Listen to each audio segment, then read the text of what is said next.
Well, welcome everyone to the inaugural episode of Conversations. We've been thinking at UMsConnected now for a while of how we could move from text and podcasting to a more interactive kind of environment. We're doing it in a young adult way with Kindred, and tonight we launch Conversations. I want to thank you for giving us the gift of your time this evening. And in this inaugural episode, we want to reach out to you and hear from you so that we can do better in discerning how UMsConnected can be of help as we move through these challenging times. Tonight's topic is a future filled with hope. We take that out of the prophet Jeremiah, chapter 29, verse 11, where God says that he'll give us a future and a hope. And we believe that we're living in a time where that's coming true. We believe we're living in a time of new awakening all around the world. That's not the focus of our program tonight, but it's the context in which we see ourselves. We believe that God is once again doing a new thing, and we want to see that work and participate in it and help to bring it to pass. So the theme tonight is a future filled with hope. I'm joined by leaders, co-leaders in the UM's Connected movement, Kim Ingram and Derek Scott, Christy Holden, Paul Chilcote, and Nikki Ray, who we'll be saying more about later in the show because we've got a wonderful announcement to make at the end of tonight's program. We're going to be looking at the emerging United Methodist Church and where we see signs of hope in that emergence. And then we'll move into a time of conversation with one another, with you as the viewers, about how UMsConnected can serve a positive purpose in the midst of all that. So that's where we are tonight. And we want to begin with the signs of hope that we see in the emerging UMC. Kim Ingram and Derek Scott III are going to discuss that with each other and with you. So I'll turn this segment over to them. Thanks, Steve.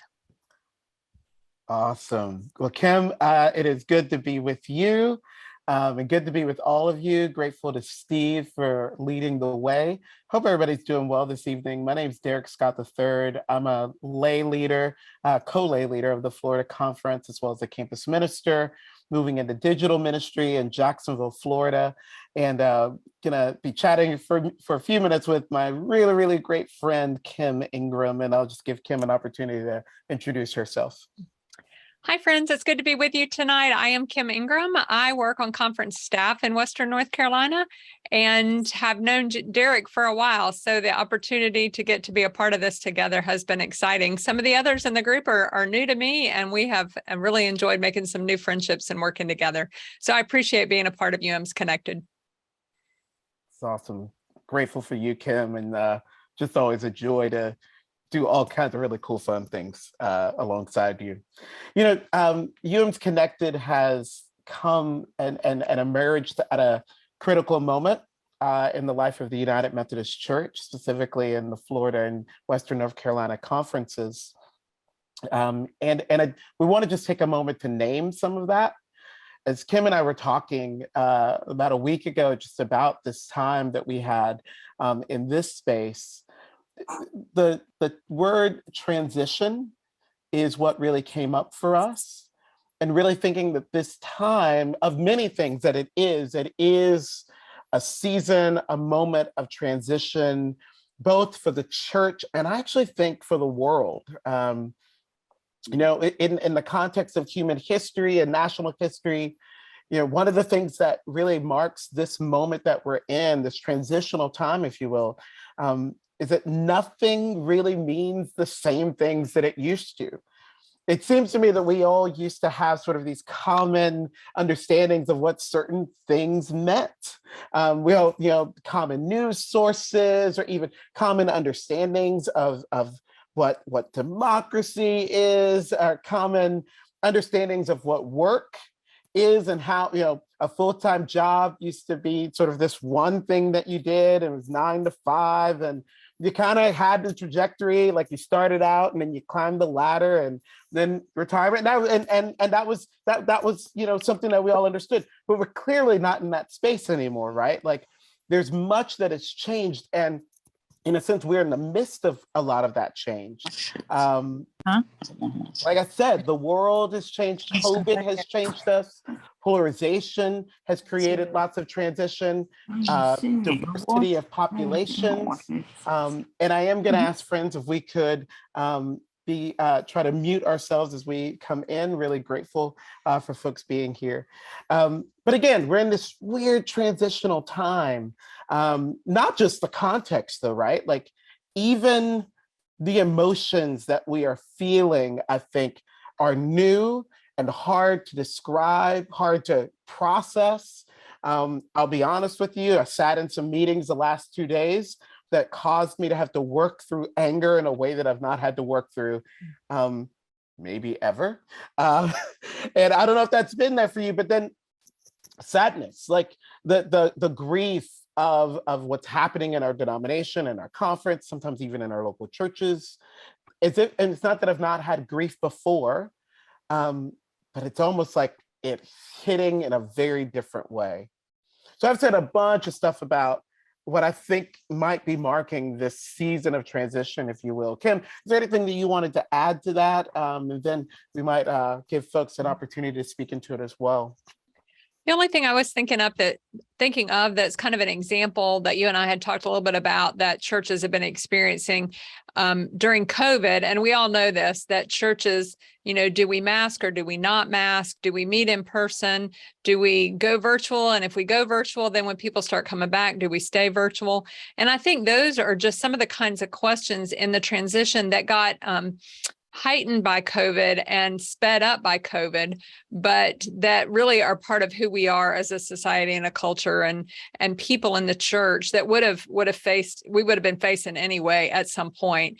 It just has made all of this come faster. And sometimes I think maybe that makes it harder or feel harder a little bit as well, because we were dealing with, like you say, that loss and grief in the middle of COVID, and then all of the other kinds of changes that got sped up as a result of it. I wonder what other folks think about. Yeah, and so I want to invite us into the chat, which is always really fun to be able to get other people's voices and perspectives. And so here's the question I'd like to invite us to respond to this evening. What marks this moment as a transitional time for you? And that can be for you personally, that can be in your local congregation. It can be sort of in a broader sense of just society that you're experiencing right now. But if you would be willing, what marks this moment as transitional time for you? And so just give you a few moments just to put your answers in the chat, if you would.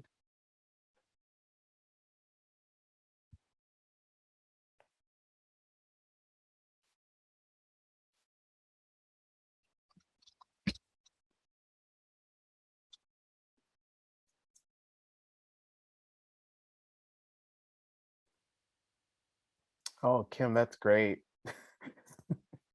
That's awesome. Congratulations. Grandchildren are awesome, I hear. That's what I hear too. Yeah. I know for me, part of what marks this as a transitional time is my job. Working for the Florida Conference has changed. So, thank you, Michael. New city, moving to Melissa. Prayers and grace for you in that transition. John, thank you for your comment there. Thank you, Christy. Yes. Oh, that's a transition for sure. It's a big deal. Yeah. Friends, thanks for being willing to share. We'd love to, if anyone wanted to add anything to the conversation in the chat, we'd love to hear what maybe marks this as a transitional time for you.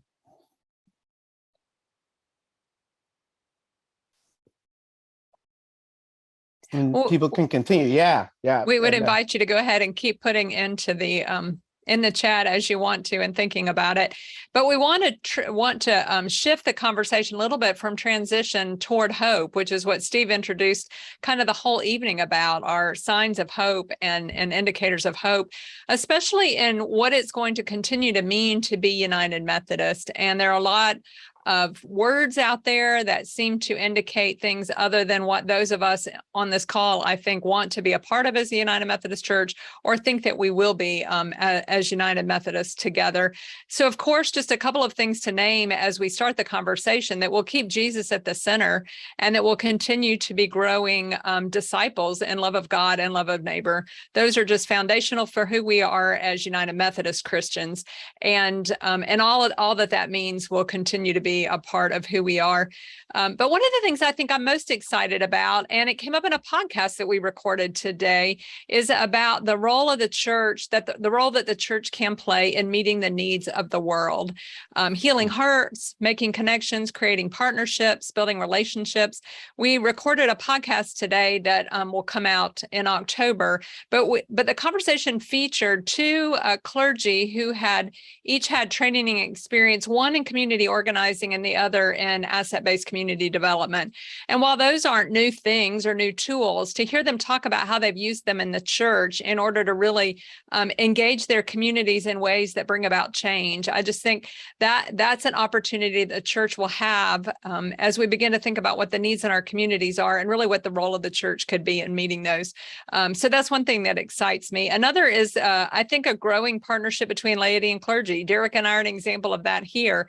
I know in both of our conferences and around the denomination, there are a lot of places where we see more laity who are being empowered in leadership and who are taking on significant roles. And we all know that's the way it's meant to be, that Jesus called the laity to be the disciples. And somehow I think we've gone through phases where we've gotten away from that. And now we're getting back toward laity and leadership and laity and clergy partnership. So I'm excited about that. We also are hoping to empower and to involve more younger people, and Christy's going to talk about that in a few minutes, and one way that we're connecting. Hoping for a diverse and inclusive church. While there's growth in that area, of course, the growth in our country around diversity is so much greater than is reflected in the United Methodist Church. And so all that does is give us opportunities to reach new communities, to engage new people. And so I'm excited about that. Wondering about how social media will become more a part of who we are as a denomination, where we can become more contextual, more collaborative, and more innovative. And as I was thinking about that, I thought, Facebook, we've communicated with you all significantly through Facebook and email and a webpage. But I think that what we're going to have to find, and this is where the younger people are going to have to help us, is that in order to really reach our communities, we're going to have to figure out how to use TikTok and Instagram and whatever other media tools we don't even know about yet. And then just the one other thing that I'm excited about, and I saw on a recent Facebook group, is how churches are beginning to think about their creative use of buildings and space. And so often I think we had the idea that if you build it, they will come. And so there was the time within which you added to your space, whether it was classrooms or a fellowship hall or a family life center or a gym or a baseball field, because the church was the center of those things and people came to the church. And so now we have the buildings and we don't necessarily have the same kind of programs. So the excitement for what it means into the future to use our buildings and space. So this Facebook post I saw was a question about who was using co-working space, what churches had already, started using co-working space. And one church responded that they had a co-working kitchen, and several churches responded they did have co-working space. Another one hosts an outside fitness group. One is an artist in residence, and they invite artists into the church, into like what they've created into a studio space once a week where people come in and paint together. And so I just think it's neat to think about what kinds of vision people will have for how we can use our space. And then another significant change I think that we're going to face into the future is what the role of the institution looks like. And so much of the time, or historically, the institution has driven the change. And now we're in kind of a phase where people aren't real thrilled with institutions, but there's still a role. I hear Bishop Carter talk about this. There's still a role for the institution in resource management and in global partnerships and some of the technical aspects, where the institution is resourcing the ground up swell of ministry and of outreach, that the institution isn't directing it, but that we as the institution, because I know I work for the institution, so I'm always thinking about what does it mean to be the institution and how people respond to it, really provide the resources for the ministry that happens otherwise.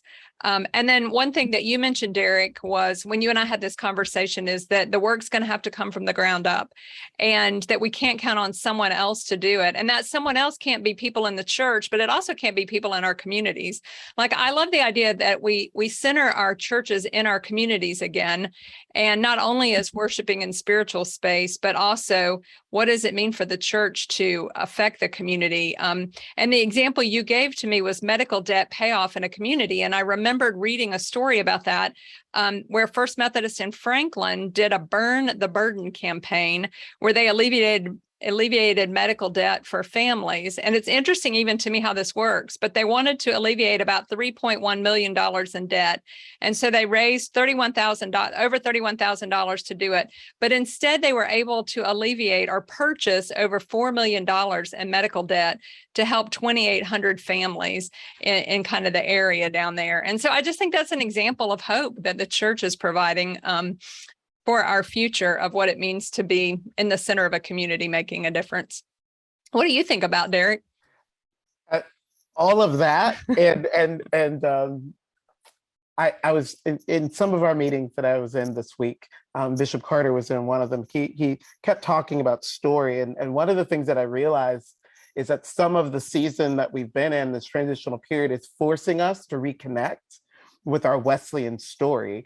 And I find a lot of hope in that. I actually find a ton of excitement in the idea of United Methodist having to remember and mine our history again, and mine our identity again as United Methodists, and the unique contribution that we make as United Methodist Christians, and even the conversation of what happens in our communities if there isn't a United Methodist witness there. And there's a lot of anxiety around that, but to me, there's also this really beautiful opportunity there to reconnect with our bigger story, and to remind ourselves of how our small little footprints fit inside of that story, both in our local congregations, but also as laity in the world. And some of you know me, I am here for the laity. I am here for laity owning their place in the story. And so I just get super amped at the thought of laity re-engaging with the Wesleyan story, and being re-inspired to be the United Methodist witness in the spaces that they occupy. So I'm just super hopeful about that. Derek, that came up in our podcast today, because the example that Heather gave was how John Wesley did ABCD, asset-based community develop, even in the roots of his ministry. And she named about 6 or 7 different examples of how that was just true to who he was. And I guess what it reminds us is nothing really is new. It's just about how do we re-grab it and use it in our context today. So it's exciting to know that we have what we need. We just need to figure out what to do with it. Absolutely, Kim. Absolutely. So I'm wondering if we could hear from some of the other folks in the space, maybe in the chat, around hope, and what maybe the folks might be excited about or looking forward to on the other side of this transitional season. And so maybe in the chat, what are you hopeful for?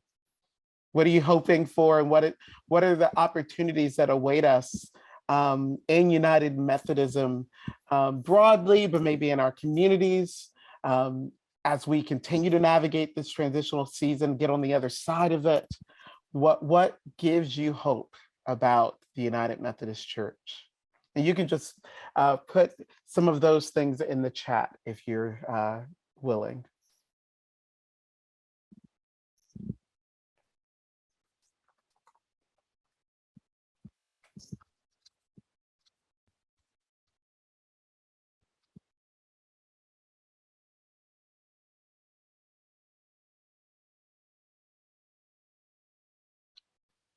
I'm definitely hopeful about the laity. Definitely. Oh, Christy, yes, the opportunity for innovation. Absolutely. Oh, beautiful stuff coming. Welcome, Karen from West Ohio. So glad you're with us. Yeah, Karen, I love that because I think that's part of what our mission is going to be, is to find the place that that there may not be a United Methodist Church any longer, and to plant there in order that this vision and this hope continues in that community. Thanks for saying that. Lynn, radical welcome, here for it. And Kim, I saw your comment about your son. Yes. It's amazing the ways that the next generation is finding their place. Nikki Ray, yes, the fruit of the Spirit in this season. Yeah, amen. And thank you for that comment, John, the pivot. Bishop Bickerton, in his address to the Council of Bishops, was talking about the pivot towards the future. I want to respond to what Nikki Ray said about fruit of the Spirit. So when we were at the 2019 General Conference, I communicated with my spiritual director because I was in such a bad way about what was going on and how it was going. And it wasn't going as I had anticipated or hoped it would be. And she was in Charlotte. So I was texting with her, and she said, look for signs of the fruit of the Spirit. And for me, just that directive was a directive to find the signs of hope. And it still comes back to me to think about when all seems lost or you seem to be kind of at a bad place. Look, that's a really specific directive that you can do, find love or joy or peace or patience or signs of the Spirit, and remember that the Spirit is with us. So thanks for that reminder, Nikki Ray. And I just want to name Mike. He dropped that info about the church that he's a part of, initiating a performing arts series. I think that's awesome. But I also want to name that Michael is running tech for our gathering this evening. And so I just want to thank him for being in the background and just trying to keep everything together and working with the recording. Debbie, thanks for that comment. New leadership in local churches. And hope folks will continue to drop their hopes in the comments. We're going to pass it back over to Steve, I think, unless Kim, you've got anything else you want to add to our conversation. I'm good. Awesome. Super cool. We'll pass it back to Steve now. Thank you all so much. I'm just sitting here. I've been writing off to the side, and I'm going to have to buy a new pencil. I think I've been taking so many good notes. I do want to thank those of you other than the team that have been adding your comments. What we're going to do with all of these is we're going to just take these and begin to process them in our team meetings, because they're going to help us to understand not only where we are in the world today and where we are in the United Methodist Church, but they're going to help us begin to understand why UMsConnected has come into existence. None of us planned this. All of us are here at one level by surprise. As I looked at the things that have been said tonight, there are so many parallels between what we are faced with and what the Wesleys were faced with as they began the early Methodist movement. I guess if as a segue from one phase to the other, one of the things that I would want to say is it's been hopeful to me. This may sound strange, but I wanted to be sure and say it somehow.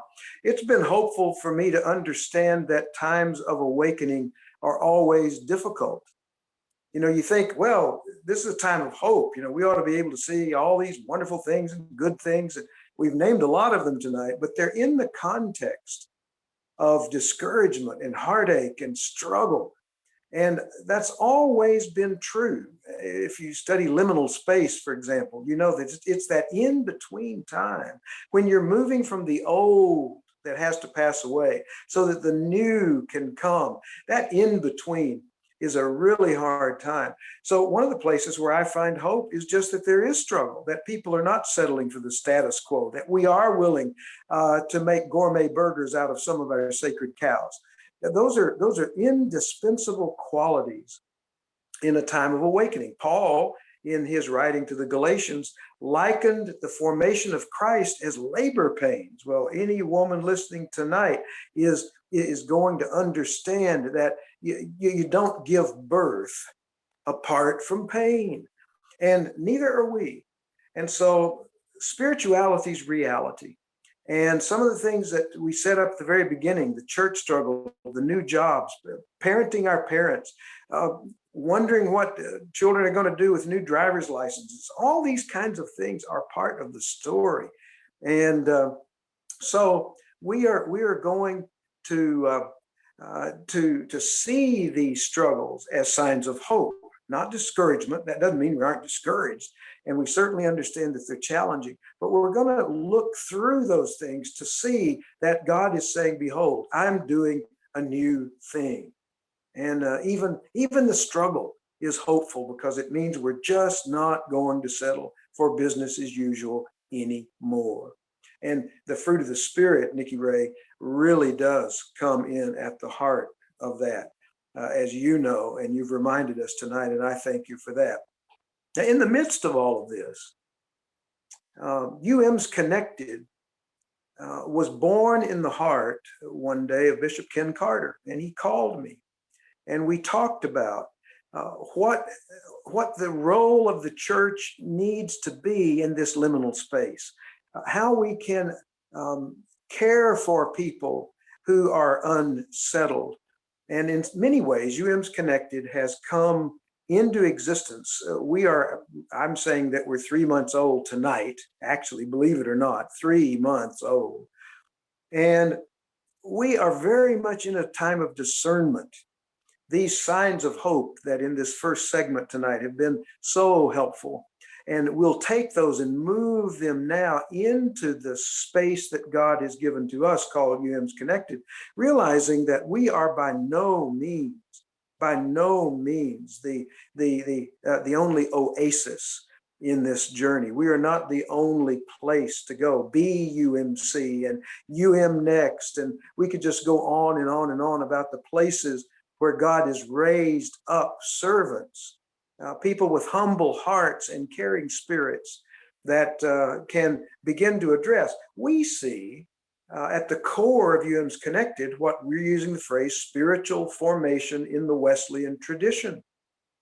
But because spiritual formation can mean almost anything, so far as the topic is concerned, we wanted to spend some time tonight asking, why have we come to the kingdom for such a time as this? How are we being called, as Esther was called in her day, for example, to do some specific work that can fit into the larger weaving that God is doing in this time of new awakening? So we've turned to Christy Holden and Paul Chilcote.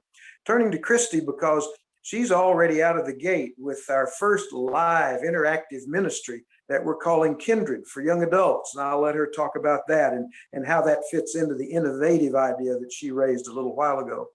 But Paul Chilcote will also come along because he's going to be integrally involved in helping us discern what the resources of UMsConnected are going to look like in the future. So Christy and Paul, lead us in a conversation about this next phase of new awakening and how UMsConnected might be part of it. Thank you, Thanks. Steve. Go ahead, Christy. Take it away.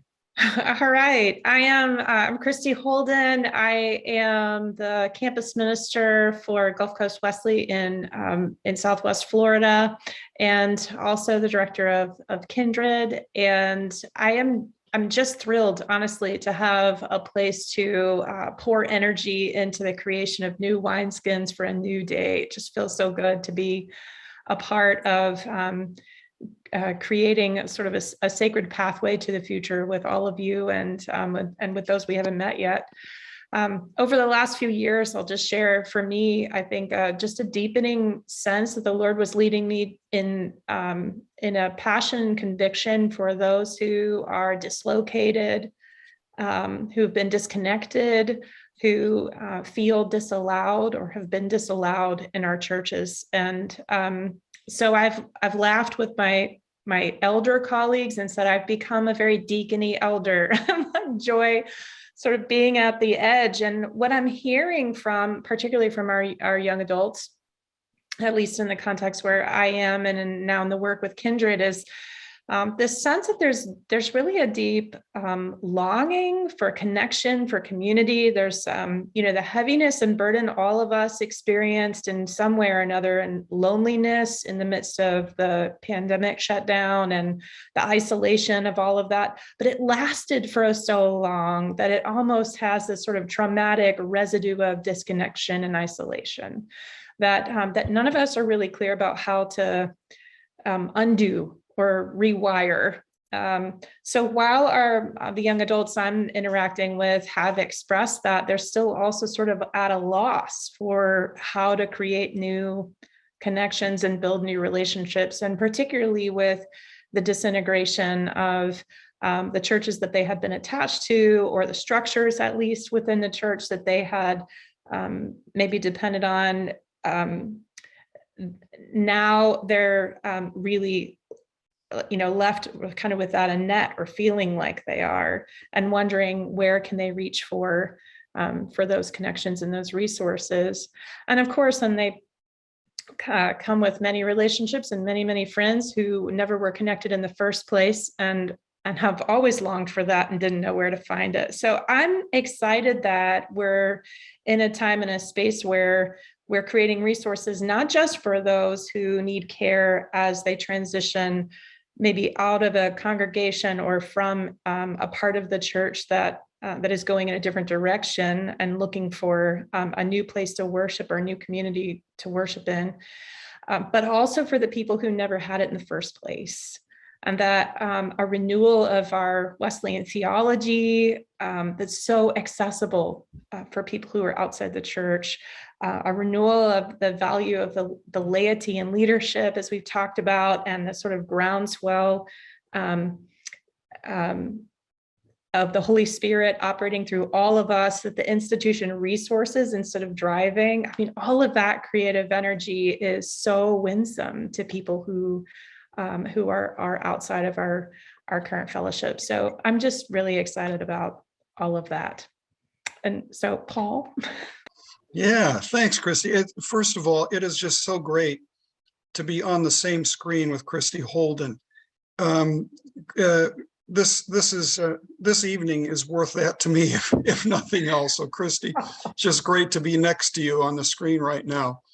My link with UMsConnected is really interesting to me. I've been out of the country essentially for 2 years. I was invited in retirement to fulfill a position in Cambridge, in England, as the director of their Center for Global Wesleyan Theology at Wesley House. So I've been in a different world and kind of listening to the American United Methodist world from across the ocean. And that's given me a little bit of perspective on things that I don't think I would have had I always been in the United States these past few years.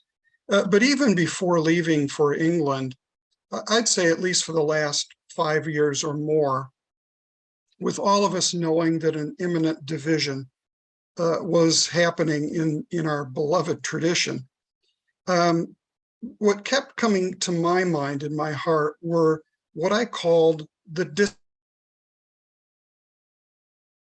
disaffected United Methodists in congregations that now use the language of disaffiliation, that would disaffiliate. This is a particular group of people that's always kind of got to me. And I think, if you don't mind my mentioning, I think Debbie put on the screen about the possibility of leaving a congregation she's been a part of for 70 years in this divisive moment in our own denominational history. And there's just a lot of pain in that. There's such a struggle of heart. And I think disaffected basically means, at its root, means to have your loves disoriented, not quite sure where to connect anymore, to have those natural connections that I think, Derek, you were talking about, to have all of that disrupted in your life. That's hard stuff. That's hard stuff to go through. But then alongside that, once Steve, issued his invitation to me to be a part of UMsConnected, and used the language, as all of you, I think, know Steve Harper would, about spiritual formation in the Wesleyan tradition, I'm thinking as a Wesley scholar, we have such a deep well out of which to draw living water. And many United Methodists, to say nothing of so many Christians outside of the Methodist tradition, know very little about this well.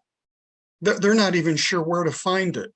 It's like you're in the middle of the Sahara Desert and say, someone please direct me to a well.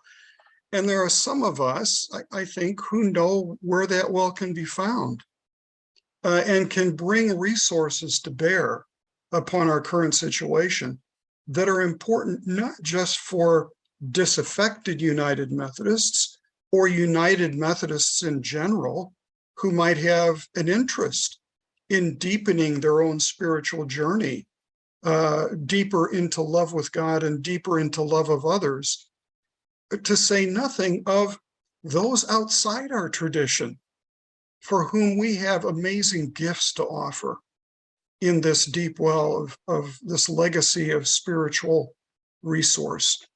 So a part of my responsibility in all of this is to be thinking through, what are the kind of resources that we can offer? What are the kind of conversations in which we can engage that bring resource and richness and wealth, to us spiritually as we're on this journey together? So it's really kind of those two different aspects that, Steve had me at hello, but these are two particular kinds of aspects of my own life that came together in a kind of a unique way.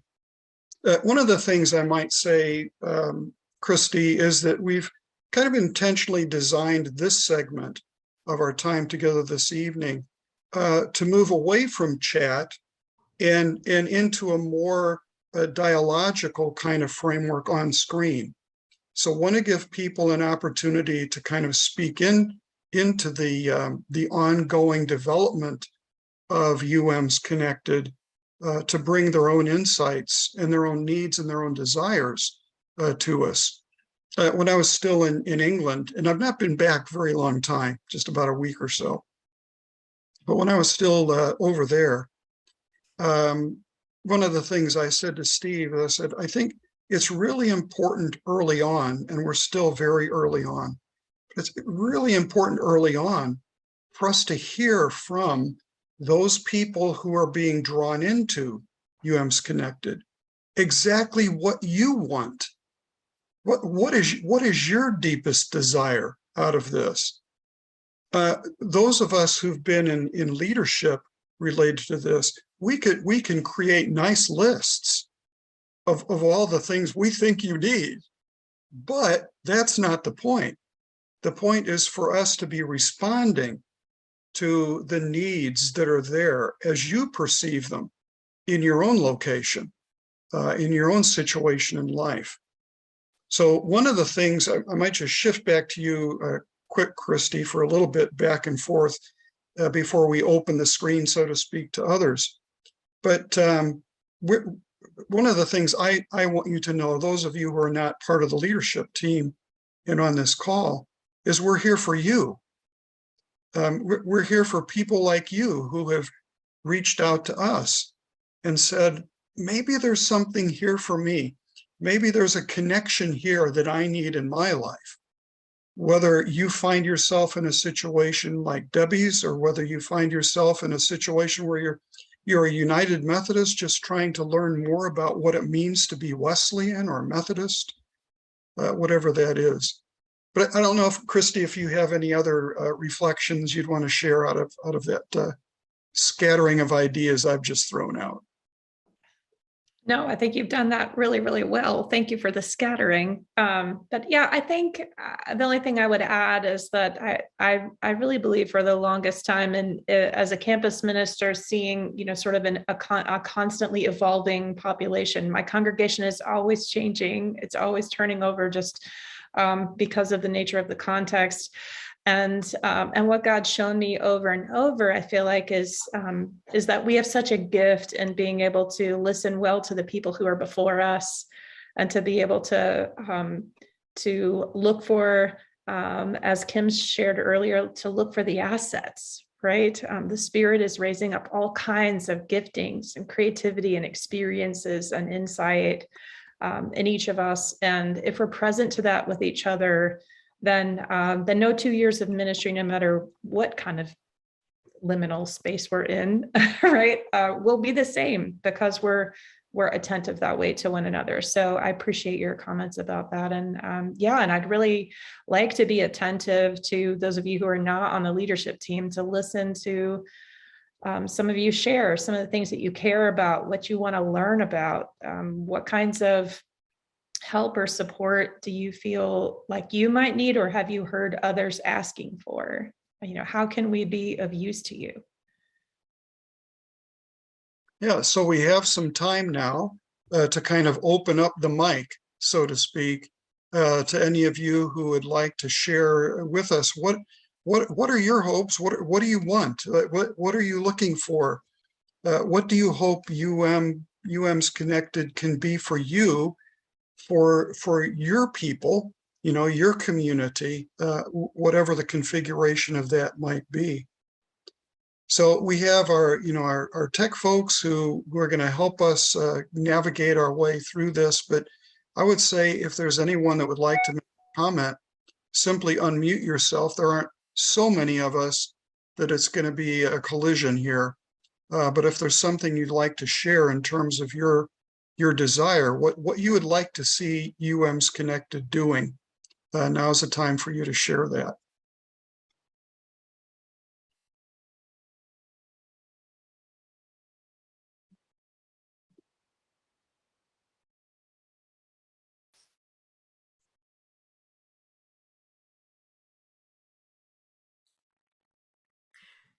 Kim asked me in the chat how I got here from West Ohio, and I got here because I'm sort of a Steve Harper groupie. But anyway, it just truly is. I saw it on his Facebook page, and I immediately paid attention because I knew it was going to be worth it. I'm clergy in Southeast Ohio, a very hardcore red part of the state, and I've been here for 3 years, and it's a big challenge. It's a challenge, and I know that there are going to be churches around who want to disaffiliate. I happen not to serve one, for which I give thanks. But I know that there are people asking questions about how we stay, and so I basically jumped into this just because to be networked to people who are wrestling and struggling the same things. You're speaking. I really do feel the whole leaning into Wesleyan roots. In fact, last Sunday in my message, people heard about societies and bands and classes and all those kinds of things, and about that accountability and that whole depth of community that kind of defies some of the odds I think we're working against, and creates avenues for the Spirit to work. And so anyway, I'm simply hopeful to see kindred spirits and kindred minds. Yeah, thanks so much, Karen. That's wonderful. I mean, a couple words just leap out at me. Networking. I mean, that's the UMsConnected. That's what it's all about. And that sense of kindredness. Boy, that's another really important language, I think, that's very connected with what we're thinking about. Thank you, Karen. Any other ideas? I think this goes a little bit along with what Karen just said. My name's Nikki Ray Rice. I go by Nikki Ray, elder in the Western North Carolina Conference. I've been nerding out about a book called A General Theory of Love, which is all about like the physiological, like what happens when we have emotions in our brains. How come our brains are made in a way for us to feel? And I've recently read a chapter that talks about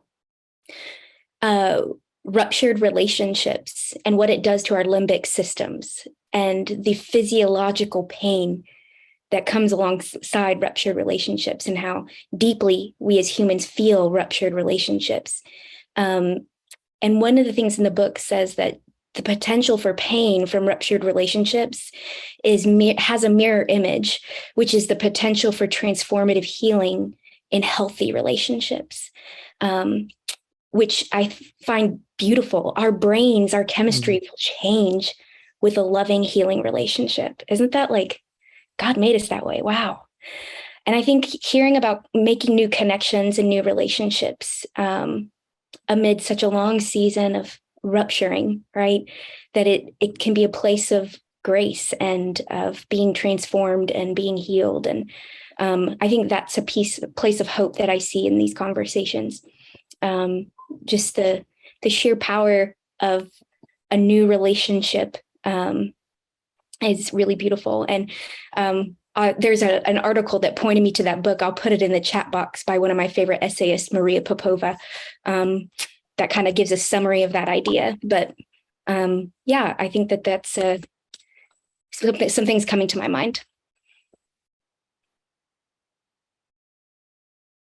Thank you, Thank you, Nikki Nikki. Ray. I appreciate that so much. I love the ancient sort of contemplative practice of looking at the ills of the world around us and responding against, spiritual practices that help us respond over and against what we see around us, and that rupturing that's so prevalent in the world around us. What would it be for the church to become a place where we act against by knitting ourselves together, by healing together, and creating the kind of deep community that only the love of God can help us to grow in each other and with each other.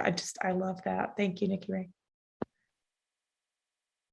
I'm Lynn Gilbert. I work in a district office in Western North Carolina. We see churches in our district where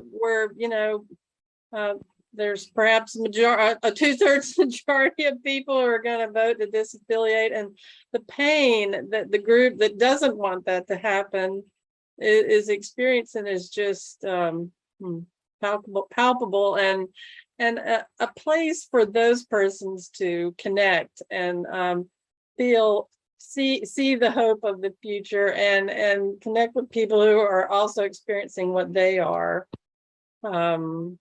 is something I hope for those people, because there are a lot of them Yeah, thank you, Lynn. being ripped apart.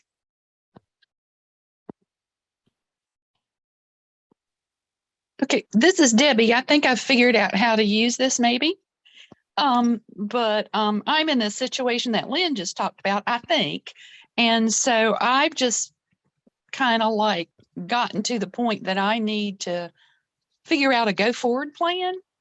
And I wanted to participate in this because I felt like y'all could provide good resources. But also, my concern is that the Methodist churches in general have drifted. And so I just would like to see an emphasis on truly making disciples, because I get the feeling sometimes that people don't even know what making a disciple is. So that's concerning.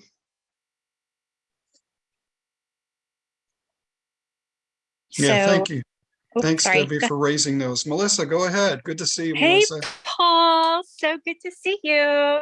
I'm geeking out. Okay, Melissa Pisco, and I am an elder currently on spiritual renewal leave in the Florida conference.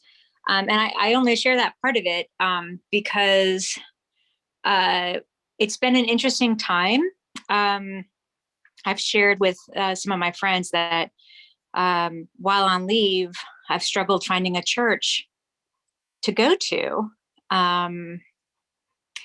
And the place where I am experiencing church the most is at the art studio where I'm taking pottery. And they know I'm a pastor, which is kind of a fun thing because it's not something that I didn't wear a clerical collar when I walked in. But, we've been having these great conversations. The other day, we're having a conversation about what pronouns we use about God. And we were talking about just kind of different theological concepts. And I left there and I was talking with Christy and I said, I just had church. And it felt so good. There were no candles and no singing, and it was just all relationship. There was no performance, so to speak. It was authentic, it was genuine, it was organic, it was refreshing, it was safe. And so when we talk about what I would be looking for, and kind of where we're going, both in this group, but as a denomination, is that stuff. I need, as I've been in ministry 25 years, I'm not interested in performance, in the performance in the show, like in the show. I don't need the lights and the smoke machines. And I just don't need all that. I want to know that I can come into this place and I can be crying if I've had a bad dream about my divorce. I want to know that I can come into this space and my son, who has disabilities, will be loved and his gifts will be celebrated, and he will be given a place, not as a token person, but as someone who is fully beloved and full himself. Not that he's going to get healed someday, but just that he is as God shaped him beautifully now. That's what I want. I've been in churches where I've sent him to different churches or kept him home. And like I've said, I've served churches that I wouldn't want to attend. Like I'm just being totally honest, Mhm. That's not true for my current church. I love the current church I'm serving. That's like not a problem, but I'm just saying that's what I look for. That's what I'm looking for. We say it all the time. It's not about the buildings for me. We say it. I want it to be true. We sing about it. I want it to be true. I want to be the church that is, singing and marching, and that sometimes is burning and sometimes is building. And, that's truly the church that I want to see us, bring to life again. Mhm. Wow. Thanks, Melissa. I mean, I don't want to speak for my colleagues, but I think UMsConnected really does represent something that is deep, is authentic, and is loving. It's more than that, but it certainly is no less than that. Steve, I think we're probably at a time we need, Christy and I need to hand off to you again, so we honor the time frame. But wow, it's been wonderful to hear those comments, and we're listening as hard as we can, and hope that in God's grace we're able to respond as a movement to what the Spirit is unearthing in all of us. So thanks. Back to you, Steve. Absolutely. When I'm waiting to see when Michael gets me on the screen. Maybe you can hear me, Paul. Can you hear me? Yeah, you're on, Okay. Steve. Yeah, when we sat as a team to envision conversations as an ongoing live gathering in general, and then in particular, when we thought about what the first session should be, I just want to say that I feel very happy that we've accomplished the main intentions. We, on our end, wanted to cast a true vision of hope in the midst of the pain, which is formidable. It is. I got an email today that broke my heart. We nevertheless, maybe nevertheless is the big word. Nevertheless, we want to say it's a time of hope, because through the labor pains and through the places where we could say, I would not want to be in a church like that, even that helps us to come to grips with the kind of church we would like to be. So I hope those of you who've joined us tonight realize that when we say that we're in a time of new awakening, when we say that there is a new United Methodist Church emerging, that's real. That's not just chin music from people who are holding on by the skin of their teeth. We really believe we're part of something exciting. The Wesleys and the early Methodists sometimes had to pinch themselves to realize that they were really being used of God to move people into discipleship, to use Debbie's language. So we hope the vision we've cast tonight, when we sign off here in a couple of minutes, that you'll say, we really do have reasons to be hopeful, both as a global world, earth, human family, and also as an emerging United Methodist Church. Now, quickly, on each of the Conversations episodes, we're going to try to suggest a resource you can use to follow up. If we've really ignited some fires or warmed some hearts, then we want you to be able to take things farther than we even took them tonight. So we're recommending tonight a book called Living Hope. It's a book that Paul Chilcote and I wrote several years ago when people were saying to us, how do you have hope in a time like this? Well, we've focused on a future filled with hope tonight. If you'd like to read more or study with a group or however you'd like to do it, Living Hope. You can find it on Amazon. You can go to Cascade Books that published it, and you'll be able to get a paperback or an ebook. Each episode of Conversations will have a follow-up resource. This is the resource for tonight's program. I want to announce that we have the October Conversations program scheduled. It will be on October the 19th. And Derek and Kim will co-host that night with Bishop Ken Carter, who will be talking more personally than professionally, though it's hard to separate those two for any of us. But we'll be talking about how he in his own life, as a disciple of Christ, is moving forward into this hope that we've been talking about tonight.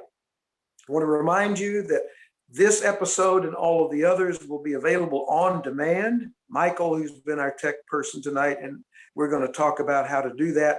You look on the web page, you look on the Facebook page, we'll be telling you where and how to access this. People have been saying we can't attend, but we want to have an opportunity to watch. You may want to even share this with people and say, here's something you might want to view. Now, I said we had a surprise announcement, and we do. Our next iteration is live interactive. Conversations is an example. Kindred is an example with young adults. But we wanted a general spiritual formation live interaction opportunity in the spirit of the class meeting. And so beginning on October 6th, we're going to launch the first online Epworth group. And Nikki Ray Rice, I think she's still here. Nikki Ray, are you still there? Yep. She is going to be leading. So I want to turn over to her so you can see her face and hear her voice as she invites us and others to be part of the Epworth group experience. Nikki Ray, what do you want to say? I want to say thank you for being the leader of the group. Now, what do you want to say as you envision what it's going to become? When Kim emailed me and asked me if I would lead this group, I really had to pray about it because it's quite a heavy season in ministry for me. But I couldn't get away from this nagging feeling of my own story, and that when I was in my early 20s, I had a profound experience of alienation from a church that I had grown up in, found myself kind of unmoored and without home within the church. And when I thought back to that season directly after, one of the most profound things was people who asked me, how are you really? Right. And what's really like, and really tried to see me in the midst of that painful season. And so that kind of it made me feel like I really wanted to be with people who feel unmoored and need to find a space to be seen, and to connect with God and to receive from the Spirit with siblings in Christ. And so I am hoping that we will have a group where we'll be rooted in what does it mean to ask, how are you really? And particularly John Wesley's famous question for his opening of small groups, which is, how is it with your soul?